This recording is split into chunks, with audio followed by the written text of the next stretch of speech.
మా రాయలసీమలో అందరూ ఒక కథ చెప్పుకుంటారు. ఒక వేటగాడు అడవిలో భీకరమైన యుద్ధం చేసి పులిని చంపాడంట. పులిని చంపిన తర్వాత వేటగాడికి తీవ్ర గాయాలు తగిలాయట. ఆ గాయాలకు తట్టుకోలేక వేటగాడు అక్కడి నుంచి వెళ్ళిపోయాడట. అందులో అక్కడికి చంద్రబాబు నాయుడు వచ్చి ఆ పులి గోర్లు పళ్ళు అన్ని ఎత్తుకుని వెళ్లి పులిని నేనే చంపాను అని చెప్పుకుంటాడంట. ఈ విధంగా చలో పోతిరెడ్డిపాడు సభలో బైరెడ్డి సిద్ధార్థ్ రెడ్డి చంద్రబాబు నాయుడుపై తీవ్ర వ్యంగ్యాస్త్రాలు సంధించారు.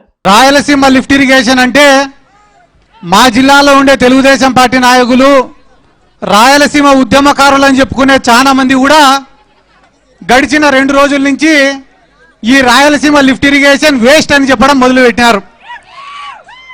మాకు చాలా బాధగా ఉంది. ఎందుకు బాధగా ఉందంటే వైఎస్ రాజశేఖర రెడ్డి గారితో పాటు మా తాత బైరెడ్డి శేషసేనారెడ్డి గారు కూడా ఇదే పోతిరెడ్డిపాడు విస్తీర్ణం పెంచాలని చెప్పి, పెంచితే తప్ప రాయలసీమ బాగుపడదని చెప్పి ఆ రోజు పాదయాత్ర చేసినారు. ఆ రోజు కథలన్నీ మర్చిపోయినారు. ఈరోజు రాజకీయ స్వార్థం కోసం ఎవరైనా పోయి నీళ్ళు అడిగినారనుకో, అన్న మా నియోజకవర్గంలో ఏ రైతు కూడా నాయకుల దగ్గరికి పోయి నీళ్ళు అడగకూడదు, పొరపాటున ఎవరైనా నీళ్ళు అడిగినారనుకో టీఎంసీ అంటే ఏందో చెప్పంటారు, క్యూసెక్ అంటే ఏందో చెప్పు అంటారు, హై లెవెల్ కెనాల్ అంటే ఏందో చెప్పు అంటారు, లో లెవెల్ కెనాల్ అంటే ఏందో చెప్పు అంటారు, రైట్ బ్రాంచ్ కెనాల్ ఏందో చెప్పు అంటారు, లెఫ్ట్ బ్రాంచ్ కెనాల్ ఏదో చెప్పు అంటారు. అవన్నీ చదువుకునే మేము కూడా ఏఈలమో డిఈలమో ఇరిగేషన్ ఆఫీసులోనో పనిచేసింది. ఇవి అడిగేటోళ్లకు టీఎంసీ అంటే ఏమో తెలియదు మాకు, కానీ ఆయన ఏ పార్టీలో ఉంటాడో కూడా మాకు తెలియదు. 2 రోజులకు ఒకసారి మమ్మల్ని విమర్శించడం తప్ప ఏం తెలియదు. ఈ తెలుగుదేశం వాళ్ళు ఒక్క పని కూడా చేయరు.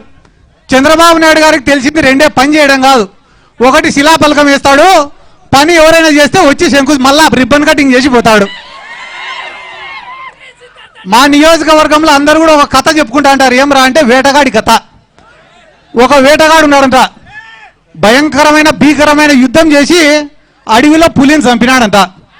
చంపిన తర్వాత పాపం వేటగాడికి కూడా బాగా దెబ్బలు తగిలినాయంట. ఆ దెబ్బలకు ఆ నొప్పులకు తట్టుకోలేక ఆడి నుంచి వెళ్ళిపోతే తర్వాత చంద్రబాబు నాయుడు లాంటి వాడు వచ్చినాడు. ఆడికి వచ్చి ఆ పులిగుండే గోర్లు పళ్ళు అన్ని ఎత్తుకొని పోయి నేనే చంపినది నేను నేడంతా. అట్ట ఏ ఒక్క పని కూడా ఈ రాష్ట్రంలో వాళ్ళు చేయరు. ఎందుకంటే ఇక్కడ గొప్పగా వాళ్ళు ఏం చెప్పుకుంటారంటే ఇంకొకటి హెచ్ఎన్ఎస్ఎస్ పనుల గురించి చెప్పుకుంటారు. హెచ్ఎన్ఎస్ఎస్ పనులు ఎన్టీ రామారావు గారిది ఆలోచన అయితే, అడ్మినిస్ట్రేటివ్ శాంక్షన్ ఇచ్చింది వాళ్ళైతే, దానిలో పూర్తి చేసింది అంతా కూడా వైఎస్ రాజశేఖర రెడ్డి గారు అప్పటి ఉన్నటువంటి కాంగ్రెస్ ప్రభుత్వం. అంతే తప్ప చంద్రబాబు నాయుడుకు దానికి ఎటువంటి సంబంధం కూడా లేదు. అలాగనే ఈరోజు మీరు ఏమన్నా అడగండి, తప్పించుకునేటే ఉంటాయి తప్ప సమాధానం చెప్పారు.